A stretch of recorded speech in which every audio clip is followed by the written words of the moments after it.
नमस्कार। आज हम बात करेंगे संत कबीर की। एक ऐसे कवि जिनकी बातें, जिनके दोहे सदियों बाद भी उतने ही सच्चे लगते हैं, उतने ही काम के लगते हैं। तो चलिए आज उनके कुछ दोहों में उतरते हैं और समझने की कोशिश करते हैं कि वो क्या कहना चाहते थे। कबीर कहते हैं, पोथी पढ़े पढ़े जगमुआ, पंडित भयानु कोय, ढाई आखर प्रेम के, पढ़े सो पंडित होए। मतलब सोचिए जरा, पूरी दुनिया किताबें पढ़ पढ़ कर मर गई, लेकिन कोई असल में पंडित यानी ज्ञानी नहीं बन पाया। सच्चा ज्ञानी तो वो है जिसने प्रेम के ढाई अक्षर पढ़ लिए, समझ लिए। आज के जमाने में जब हमारे पास इतनी इन्फॉर्मेशन है, ये बात कितनी बड़ी लगती है ना? तो फिर सवाल यही है कि कबीर के हिसाब से ये सच्चा ज्ञान आखिर है क्या? क्या वो है जो हम गूगल से पूछते हैं, या फिर कुछ और, कुछ उससे भी ज्यादा गहरा? चलिए इसी सवाल का जवाब ढूंढते हैं। तो सबसे पहले बात करते हैं ज्ञान, जाति और बाहरी दिखावे की। देखते हैं कबीर समाज की इन दीवारों पर कैसे चोट करते हैं। वाह, क्या कमाल का दोहा है। जाति न पूछो साधु की, पूछ लीजिए ज्ञान, मोल करो तलवार का, पड़ा रहन दो म्यान। कबीर यहाँ साफ साफ कह रहे हैं कि किसी साधु या ज्ञानी व्यक्ति से उसकी जाति मत पूछो, उससे तो ज्ञान की बात करो। अरे भाई, कीमत तो तलवार की होती है ना, म्यान की थोड़ी। म्यान तो बस बाहरी कवर है। तो देखिए यहाँ कबीर ने कितनी आसानी से ये फर्क समझाया है। एक तरफ है म्यान, जो क्या है, हमारा बाहरी दिखावा, हमारी जाति, हमारा स्टेटस। और दूसरी तरफ है तलवार, जो है हमारा असली ज्ञान, हमारा कैरेक्टर, हमारी भीतरी कीमत। कबीर कह रहे हैं कि उस तलवार पर ध्यान दो जो अंदर है, म्यान पर नहीं। तो मतलब सीधा सा है, असली चीज को महत्व दो, डिब्बे को नहीं। और ये एक ऐसी सोच है जो समाज में फैले हर तरह के भेदभाव, हर तरह के प्रेजुडिस की जड़ पर सीधा हमला करती है। अच्छा, तो ये तो हुई बाहरी दुनिया की बात। अब जरा अपने अंदर झांकते हैं, देखते हैं कि कबीर खुद को बेहतर बनाने का, सेल्फ इम्प्रूवमेंट का क्या रास्ता बताते हैं। ये दोहा सुनिए जरा। निंदक नहरा राखिए, आंगन कुटी छवाए, बिन पानी साबुन बिना, निर्मल करे सुभाए। मतलब अपने आलोचक को, अपने क्रिटिक को अपने पास रखो, हो सके तो आंगन में ही कुटिया बनाकर दे दो। क्यों? क्योंकि उसकी आलोचना, उसकी बातें बिना पानी और साबुन के ही आपके स्वभाव को, आपके नेचर को साफ कर देंगी।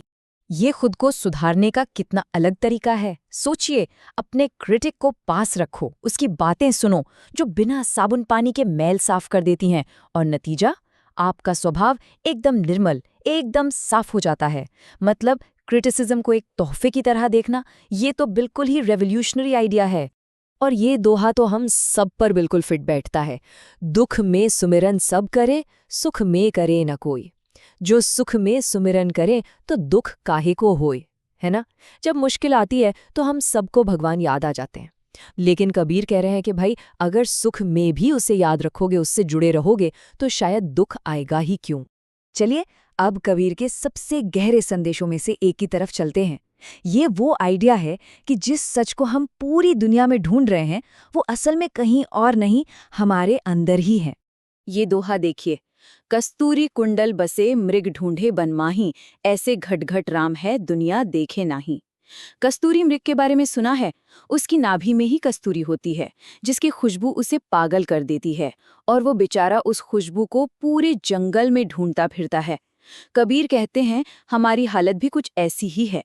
ईश्वर हर किसी के अंदर है, लेकिन दुनिया उसे बाहर मंदिरों मस्जिदों में ढूंढ रही है। और इसी बात पर कबीर का एक और दोहा है। पानी में मीन प्यासी, मोहि सुन सुन आवे हंसी। सोचकर ही अजीब लगता है ना, कि मछली पानी के बीचों बीच है और फिर भी प्यासी है। कबीर कहते हैं कि हमारी ये हालत देखकर तो मुझे हंसी आती है। ये हमारी नासमझी पर कितना बड़ा तंज है। और ये दर्द देखिए, तुलसी भीतर भीतर जली, बाहर करे पुकार, ऐसी घट घट राम है जो प्यासी मर जाए। मतलब अंदर ही अंदर प्यास से जल रहे हैं और मदद के लिए बाहर चिल्ला रहे हैं, जबकि वो ईश्वर, वो सच तो घट घट में हर किसी के अंदर है, फिर भी हम प्यासे मर रहे हैं। तो फिर ये बहुत ज़रूरी सवाल उठता है कि अगर वो ताकत, वो सच हमारे अंदर ही है, तो फिर हम उसे देख क्यों नहीं पाते? क्या है जो हमें रोक रहा है? क्या पर्दा है बीच में? और इसका जवाब कबीर ने इतनी खूबसूरती से दिया है, जब मैं था तब हरि नहीं, अब हरी है मैं नाही, प्रेम गली अति सांकरी तामे दो न समाही। मतलब जब तक मैं था, मेरा ईगो था, मेरा अहंकार था, तब तक भगवान नहीं थे। और अब जब भगवान का एहसास है तो वो मैं खत्म हो गया है। क्योंकि प्रेम की जो गली है ना, वो बहुत पतली है। उसमें या तो मैं रह सकता है या ईश्वर, दोनों एक साथ नहीं रह सकते। तो वो पर्दा हमारा अहंकार ही है। तो इन सब गहरी बातों के बाद कबीर हमें वापस जमीन पर लाते हैं और जीवन की सबसे बड़ी सच्चाई यानी मौत की याद दिलाते हैं और बताते हैं कि इस सच्चाई का हमारे जीने के तरीके पर क्या असर होना चाहिए। कबीर, ये तन जावेगा, सके तो ठहर लाए, एक दिन तू भी सोवेगा लंबे पांव पसारे। कितनी सीधी और सच्ची बात है। कबीर कह रहे हैं कि ये शरीर तो एक दिन चला ही जाएगा, इसे संभाल कर रखो, अच्छे कामों में लगाओ, क्योंकि एक दिन तो लंबे पैर पसार कर सोना ही है। ये बात हमें याद दिलाती है कि हमारे पास जो भी वक्त है उसे किसी मकसद के साथ जिएं। तो आखिर में ये एक सवाल हमारे लिए रह जाता है। जब हम ये जानते हैं कि इस सफ़र का अंत तय है, तो हम इस रास्ते पर चलने का चुनाव कैसे करते हैं? हम इसे कैसे जीना चाहते हैं? कबीर ने तो हमें रास्ता दिखा दिया, पर उस रास्ते पर कदम तो हमें ही बढ़ाने हैं।